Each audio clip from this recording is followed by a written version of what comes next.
morning and welcome to Shattering Myths. I am Yahowah. Each weekday we strive to expose the destructive myths associated with religion and politics, with patriotism in the media, and with military and economic schemes.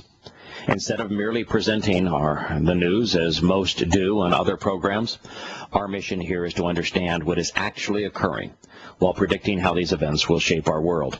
Even differentiating this program from many other talk radio programs that you may listen to, this is a program about facts and about conclusions that can be drawn from those facts.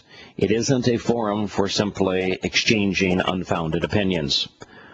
We try to find the truth, and then we try to ascertain what that truth means for us now and in the future. During our second hour, speaking of truth, we're going to engage God on His terms, which, by the way, means that we are not going to be religious. We are not going to use faith. We are not going to share our opinions.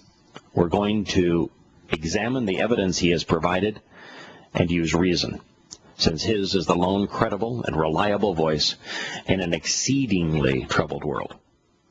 Our phone number for those who would like to participate in this discussion, toll-free, 877-300-7645. Before I begin this morning, and I'm going to begin where I left off, I want to thank particularly Scott for hosting these last three programs.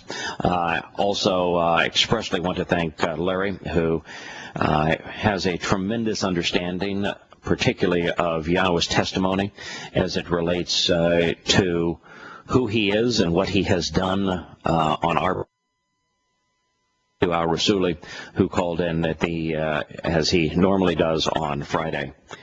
I was at my eldest son's wedding. Spent the last 5 days either en route or in the East, celebrating one of the great institutions of life. As I told my son and now daughter-in-law and those who had come, Yahowah has told us that He created the entire universe. Now think of its size.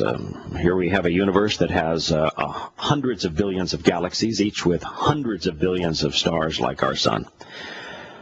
And He conceived life, all for the concept of marriage, because He wanted to have a family. He did all of it for no other reason than He wants to have a family. He didn't care if that family had one child, Adam, or if the family had two, Adam and Yahowah, or if the family had 3 or 3,000. God wants to have a family. And I also shared that in Hebrew, the word for family and home is the same word, Be'eth. It means family. It means home. And that word forms the basis of Bereth, the word that we view as covenant, which not only speaks of a relationship, but also of marriage. And the only difference between home and family, Be'eth, in the language of heaven, and Bereth, covenant relationship and marriage, is the addition of a rosh, the R in Hebrew, Be'eth versus Bereth. And it's interesting that the rosh speaks of two concepts. First is that this family, this home, is rosh, first, best, the top priority. Nothing is more important. Nothing comes before it. Reshith, which is based on Reth, is the first word of the Torah in the beginning. The only reason that God created this universe is to integrate the concept of family and home with His covenant relationship via a marriage vow. So we add a rosh to Be'eth, to get Bereth. The second aspect that we learn from this rosh, this additional letter in the language of heaven, is that it's drawn depicting a human head. What does it show? That we have ears to listen, especially to Yahweh's testimony. We have eyes to observe, expressly Yahweh's testimony. Our mouths enable us to respond, not only to communicate as part of a relationship with him, but also with one another. But never forget, when you're showing a drawing of a human head, what's the largest organ in the head? It's not your eyes, it's not your mouth, it's not your ears, it's your brain. And so God wants us to process what he has written for us in his Torah teaching, what he has shared through his Torah instructions and through his prophets, to observe it, to listen to it, to process it in our brains so that we come to understand who he is and what he is offering. And then we can respond. And there's nothing that is a more tangible expression of why we exist than marriage. It is the ultimate celebration of life and of family and of growing and great journeys of discovery, of love. And so with that introduction, and again, reiterating, I'm extraordinarily grateful for Larry for hosting 2 programs, for Scott for participating in those and hosting 2 programs as well. I don't know if we can really call it hosting, but I appreciate what you're saying. Yeah, well, it's with Scott as well as with Larry. It's a different perspective, a different place to be if you're responding to someone versus you're initiating the discussion. And so I was glad that both you and Larry had the opportunity to initiate discussion, and hopefully both will continue to respond to discussion as well. It's something I would have expected, Scott, for you to have experienced, is that the first day is a little nervous. You're kind of wondering, how in the world is this going to go? You're quite unsure of yourself. The second day, it's much more comfortable, and by the third day, it actually becomes fun. That's very true. So we're going to continue to do this as a collaborative effort. I have promised that today I'm going to resume where we had left off. I don't think that since the WikiLeaks disclosure, where the U.S. government was exposed for untold malfeasance, where we learned that the U.S. government knew 5 or 6 years ago that the invasions of Iraq and Afghanistan were unwinnable, that we had made bad situations worse, and that there was no way to resolve them, and we continued to allow Americans to die. Through WikiLeaks, we learned that. Through WikiLeaks, we learned that our government knowingly was aiding and abetting Pakistan, while we knew that Pakistan was aiding and abetting terrorism. In fact, that Pakistan was inspiring, communicating with the Taliban to kill Americans, and that the money that the Pakistan government was using to control and to communicate with the Taliban so that they could kill Americans came from America. We were literally making the best enemy money could buy. WikiLeaks provided that information to us about the malfeasance, the lack of morality of the U.S. government, and most people yawned. It was one of the greatest gifts ever given to the American citizens.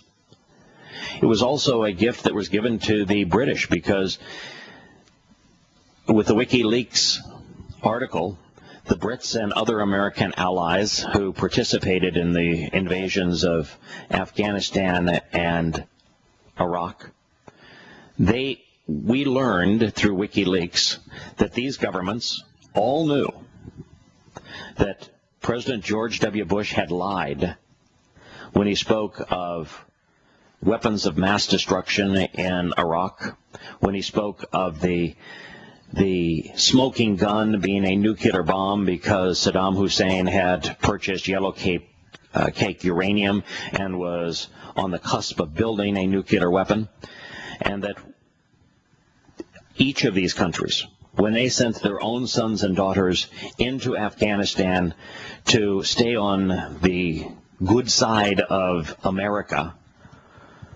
that they knew that the whole world had been lied to, by George W. Bush, and they didn't bother to expose that to their citizens, and yet they sent their sons and daughters to fight and die in a war based upon a lie. That was all part of the WikiLeaks in America and the world beyond. Well, now we move forward a number of years, and we have Snowden, who was a contractor working for the NSA, and as a systems administrator, he got access to everything that was in those files, and he exposed the fact that the U.S. government was engaged in criminal activity, that it was spying without due process. You cannot be more criminal than deliberately, knowingly, purposefully, massively violating the rights protected by the U.S. Constitution. The U.S. government has been doing it, is doing it, and he had the absolute documented proof that the U.S. government was involved in criminal activity, and he blew the whistle. It was one of the great gifts given to the American people, and what are the American people doing? They're yawning. It's as if it doesn't matter. It's very much like what we do in the second hour of this program. You know, yesterday, flying back to California, which is where I am now, I sat by a gentleman who introduced himself as a Christian Palestinian. And after explaining to him why it was a myth to consider himself a Palestinian, he said, okay, I'll correct that too. I'm a Christian Arab. And then we got into, well, you may not want to refer to yourself as a Christian either.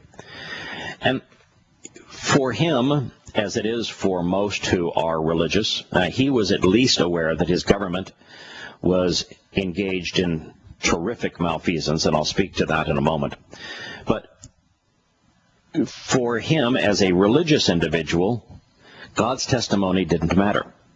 It was universally discredited by saying, well, that's your interpretation, as if God was not an effective communicator, and that the plain meaning of the words that he communicated, that he wrote to us, that he spoke to us, are not clear, and that massively different interpretations are possible because he did not communicate clearly. The same God that created life in this universe will return in a moment.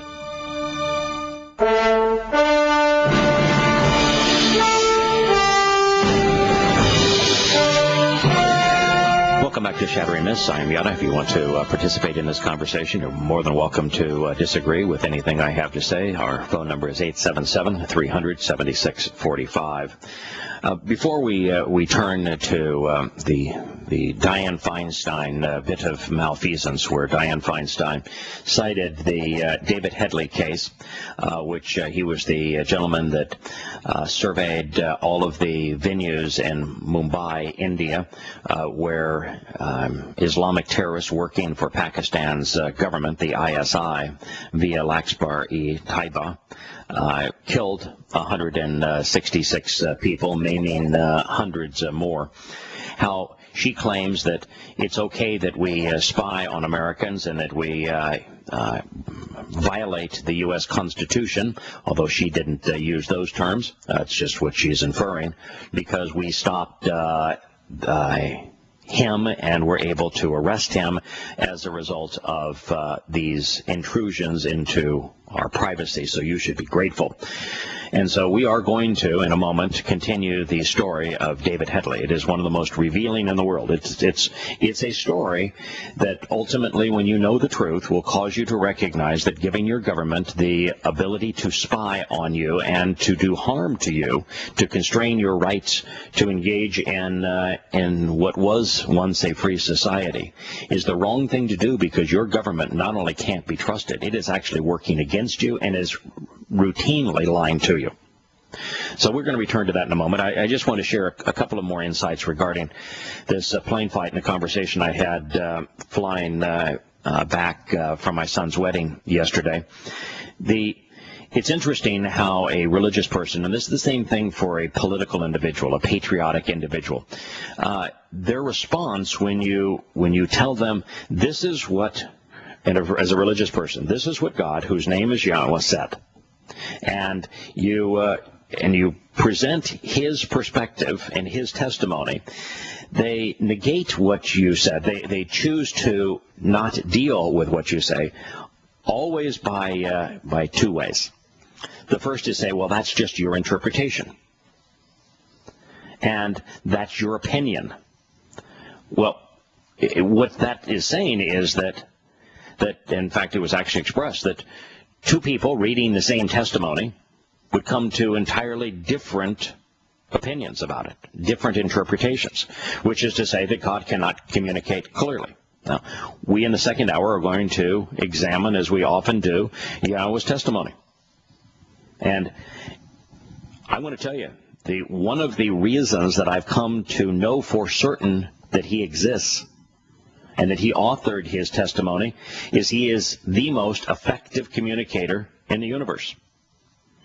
But the religious myth that, well, that's just your interpretation of what he said, your opinion, has to dumb down God so that he is less articulate than our men. And the second is to say, well, I just don't want to believe that because I think religion does good. I think that there are good aspects of religion. I think that if it causes people to do good things, then that's the way that it should be. And what they end up doing is no matter what God says, they have an opinion, as if their opinion mattered.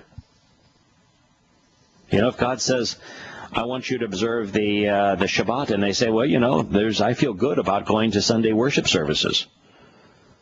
So therefore, their opinion ought to matter. Might matter to them, certainly doesn't matter to God. Now, I also said I would speak briefly about the individual's comments about government. He was an executive with a healthcare firm, the largest healthcare firm, and was talking at length about how absolutely nothing in Obamacare was designed to actually constrain healthcare costs, and that the consequences of Obamacare are going to be absolutely devastating for the healthcare industry. That it will be the single worst, most expensive new law passed by Congress in decades, maybe ever. And that the direct consequence of this is going to be that hospitals which are already on the cusp of going bankrupt that they will have to be broken up. They will end up having to be controlled by government because this healthcare reform is devastating to them because it lowers the amount of money they receive for treatments. And they're already on the brink of bankruptcy. And that its whole plan was to make more people dependent upon government, and its design was to fool Americans into accepting it under the auspices of the idea that healthcare providers were the enemy. It's like all of the changes economically to the country have been done under the auspices that business is evil, that corporations are the recipients of welfare as opposed to the sources of the indulgences America receives. We'll return in a moment.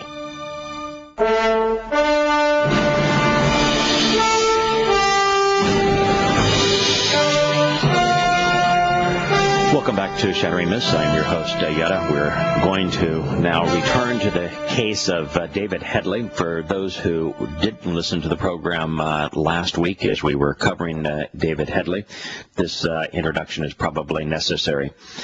Dianne Feinstein, who is the head of the Senate Intelligence Committee, a California senator, justified, rather than saying, okay, we've been caught, we ought not have been spying on Americans. Yes, this is that the court order by the secret court to collect data on the when and where of Americans' use of their cell phones, and the tapping into Americans' use and those also of foreign national use of the internet through Google and through Skype, through Apple, through Facebook. through Twitter is a direct violation. It's a criminal act if we value the U.S. Constitution. And we've been caught. We ought not have done it. I apologize. Rather than do that, she says, oh, no, what we're doing is good. And let me give you an example of a terrorist act that it thwarted and leading to the arrest of an individual. The example she gave justifying this massive criminal activity by the U.S. government and intrusion into our private lives was David Headley. And so it became, I think, our responsibility to investigate the lone example that the U.S. government gave of justifying its massive criminal activity regarding what was the story of David Headley. And when you actually study the truth, consider the evidence regarding David Headley, what you find is that the U.S. government was complicit in terrorism, that it made the Mumbai attacks possible. Rather than using these programs, PRISM and the telephone confiscation of private information, to thwart terrorism, the U.S. government had knowingly, deliberately, and purposefully aided and abetted the terrorist acts in Mumbai. David Headley worked for the U.S. government. And it is also interesting that James Clapper, the person who has come out trying to charge Snowden with criminal activity for releasing the proof as a whistleblower that the U.S. government was violating its own constitution, he was the very person whose David Headley's wives went to expose Headley as someone who was deliberately perpetrating and planning terrorist attacks. And it was this very same James Clapper who at the time dismissed it all and allowed them to take place. So the blood of 166 people is on his hands. He's also the one that back in March, wasn't he asked if he was collecting any type of data on millions of Americans, and he said no, sir? He said absolutely no, sir. Yeah, so he is the Clapper who lied to Congress. Now, what should happen if you are an officer of the U.S. government, you're asked a question by Congress, which you're sworn to oath, and what you say is, he didn't say, I can't answer that question. He said, not in an open session, sir, I cannot answer that question. He lied. Now, are you allowed by the U.S. Constitution, by its judicial processes, to lie under oath and get away with it? No, I believe that's called perjury. That is called perjury. And do you see that the U.S. government going after James Clapper and arresting him and charging him with perjury? No, I saw Obama defend him the other day, though. So if you are defending a person who is guilty of committing a crime, what is that called? Obstruction of justice. Yeah. Right. That is also a crime, isn't it? Very much so. Yes. So didn't the President of the United States, when he took office, swear to defend and uphold the U.S. Constitution? Yes, he does. Okay. So when the President of the United States was briefed on a program that violated in massive ways the Fourth Amendment to the U.S. Constitution, and he did not uphold the U.S. Constitution, but instead upheld a program that undermined the U.S. Constitution, was he not thereby guilty of violating his oath of office? Not the first time, but yes. Then why are we not calling for his impeachment? My guess would be because nobody wants to report on it. Nobody is. It feels like a minority of people that actually pay attention and want to know. You know what my sense is that you're right. But my sense is the exact same situation as with Yahowah and his Torah. Now, I'm not going to put the U.S. Constitution in the class of Yahowah's Torah, but a comparison for this exercise, I think, has value.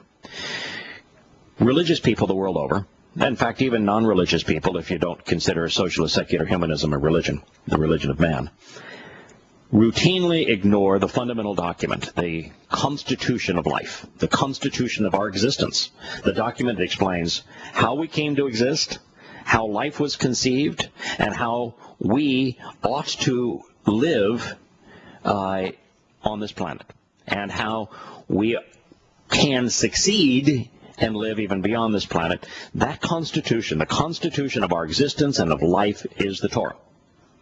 What percentage of people in the United States and around the world actually pay attention to Yahowah's, God's Constitution? Actually read it, consider it, pay attention to it, care that it is being violated. How many people stand up and say, you can't do that, you should not do that, you can do it, you shouldn't do it, because it's a direct violation of Yahowah's instructions? How many people?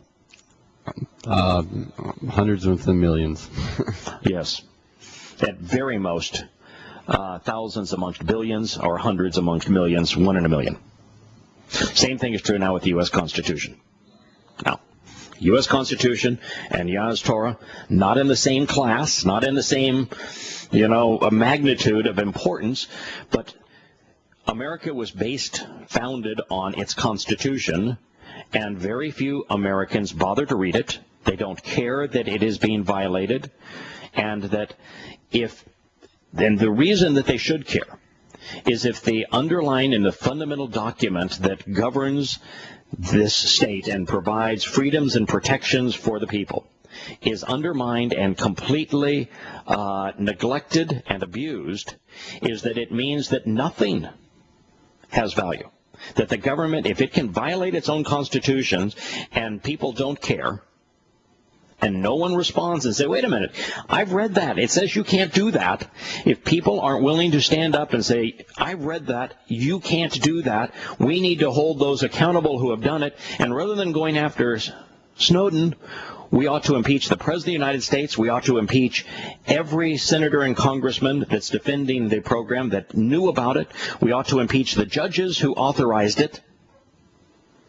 That is what we ought to do. But who's calling for that being done? Who's doing that? Nobody. Very few are trying to hold people accountable. Yes.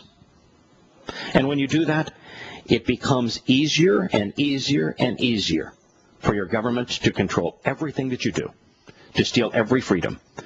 And make no mistake, their surveillance and capture of information, it isn't just on surveillance and the capture of information. They can absolutely constrain your freedom of movement, your freedom of commerce so that you can't buy or sell anything. They can constrain your liberty and incarcerate you. They can kill you. Well, you need a passport in order to leave the country. So, yes. And they control that. Correct. So we are really in, this was, I called the WikiLeaks America's last best hope. For Americans waking up and realizing they ought not be patriotic, that they ought not be political, that they should be opposed to their government, that they should listen to Yahowah's instructions. The first requirement of the covenant is to walk away from your country.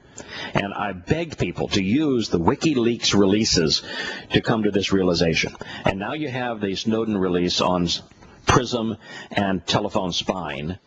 And yet most Americans are ignoring this. They got another chance. Well, they spin it as being an attack against us somehow, and all he did was give us information. He released information. Absolutely, it's not an attack on us. Right. And before we really are going to get to finish the Headley story over the next couple of days, but the most amazing thing here is there is absolutely nothing that Snowden revealed that can aid and abet any enemy of the United States. The U.S. government, immediately after 9/11, remember, created their color schemes for the terrorism height level is blue today, and the next day it might be yellow and orange, and there was red, and they said that they based it upon the collection of data from the NSA in terms of terrorist chatter, which means internet communications and the interception of cell phone and satellite communications. And so the U.S. government acknowledged back now more than 10 years ago that it was doing this very thing. So this release of information in terms of the internal documents that say, yes, the U.S. is doing exactly what the U.S. said it was doing 10 years ago isn't news. There isn't a single significant Islamic terrorist organization on the planet that communicates today using their cell phones or using the internet. The only people that communicate via cell phones and the internet are just lowly individuals. Any significant group does what the United States trained them to do a decade ago. They pass handwritten notes via couriers. That's what they do. And they've done it now for a decade. And so there was no part of this disclosure that had any influence whatsoever on Islamic terrorism. None. And there was no chance whatsoever that doing this was going to thwart Islamic terrorism, because Islamic terrorists were even told on their public websites, don't communicate using the internet or your cell phone, because it's all being listened to. They knew it. And so for this to be an act of treason, the only other people whose information was being confiscated by the U.S. government were ordinary citizens doing nothing wrong. And so if Snowden is being tried for, or is going to be tried for treason, if he's being brought up on charges of treason, that means that the American people, knowing that they're being spied on, telling them that they're being spied on, is a treasonous act. Who does that make the enemy? It makes the enemy of the U.S. government ordinary citizens. That's the only rational conclusion that you can draw from this evidence. And so why do the majority of American people think it's just fine that the government does this? Because, after all, they're protecting me from terrorist acts. Oh, no, they're not.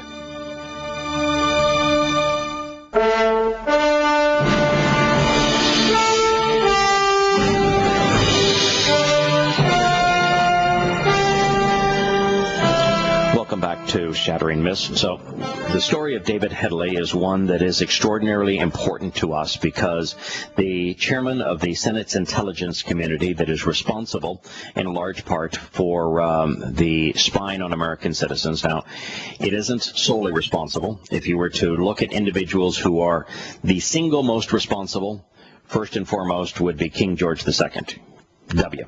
Bush. He's the person that pushed it through as a bit of legislation. So he is the most responsible. Obama pledged that he would end it, and yet he embraced it. He is amongst, and perhaps the second most responsible. And the senators on the Senate Intelligence Committee would be the next most responsible, as they provide further authorization for it. And then those who work for these agencies, who absolutely believe that they are above the law and above the Constitution, they are next most responsible. Those are the criminals in this particular case. And they collectively gave us one example of an individual whose terrorist acts had been thwarted and who had been arrested and convicted as a direct result, as a benefit of us relinquishing our rights to the U.S. that are provided by the U.S. Constitution. And that was David Headley. That was the name given by Dianne Feinstein. And so we've spent several programs considering the story of David Headley. And what we learned was that David Headley was handled, managed, and funded by Pakistanis' inner service intelligence. Their version of Army intelligence, military intelligence, the CIA, NSA, and FBI rolled into one. Probably the most powerful agency in the Pakistani government was managing and funding, training David Headley, was sending him on trips around the world, and particularly to India, to conduct that mission in Mumbai. That terrorist act, one of the most brutal terrorist acts in the last 50 years. We learned that David Headley was also an employee of two U.S. government agencies, one that has been disclosed, the other being obvious, the DEA and the CIA, and that he was a heroin trafficker with the DEA, and yet he was freed from his jail sentence for trafficking in heroin so that he could be paid and deployed by the DEA and then was used by the CIA, which is why his case never came to trial, why he was given a very light sentence, and why he was not executed, and why he was not sent to India. You know, America right now is crying that Snowden has to be released by Russia, extradited back to the United States, and is threatening Russia. Well, when the shoe was on the other foot, and the American would have been egregiously exposed and condemned by the world for knowing full well that the Mumbai terrorist attacks were going to occur because one of its agents was planning them, the United States would not extradite David Headley.